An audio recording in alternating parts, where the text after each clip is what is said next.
জেগে ওঠো বাংলাদেশ, ঘুমালে চলবে না।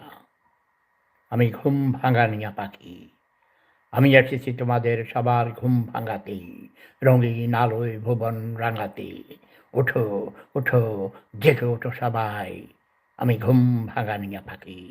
তোমাদের ঘুমের বড়ি খাইয়ে, ধর্মের নেশাগ্রস্ত করে দিয়ে তোমাদের সব কিছু নিয়ে গেছে ওইসব রাজাকার আলবদর আল শামসরা।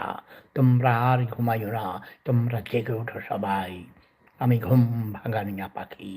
আমি এসেছি তোমাদের সবার ঘুম ভাঙাতে, রঙিন আলোয় ভুবন রাঙাতে।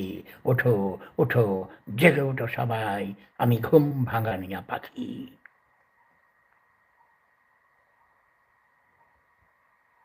নতুন প্রজন্মের মুক্তিযোদ্ধারা, তোমাদের কাছে আমার একান্ত অনুরোধ। ৭১ পরাজিত ঘাতক রাজাকার আলবদর আল শামসরা অতি সুকৌশলে স্বৈরাচারী শেখ হাসিনাকে সরাতে গিয়ে তারা তাদের কালো হাত ঢুকিয়ে দিয়েছে। তারা বাংলাদেশের স্বাধীনতাকে আজ বিপন্ন করছে। সেই কালো শকুনের জায়গায় এবার এসেছে সাদা শকুন।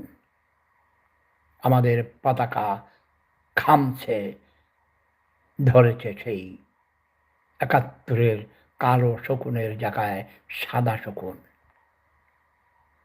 আগে ছিল পাক হানাদার বাহিনী, এবার দেশীয় দালাল চাটুকার রাজাকার আলবদর আল শামস তথা ৭১-এর পরাজিত ঘাতক বাহিনী তাদের ৭১-এর পরাজয়ের প্রতিশোধ নেয়ার জন্যে পাগল হয়ে গেছে। ধর্মের নামে, বিভিন্নভাবে সাহায্যের নামে রগ কেটে মানুষ হত্যা করে, মানুষকে হয়রানি করে।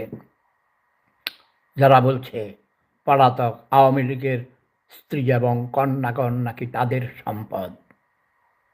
তোমাদের লজ্জা হয় না? আজও তোমরা ঘুমাচ্ছ? ঘুম থেকে জেগে ওঠো, অন্যায়ের প্রতিবাদ করো।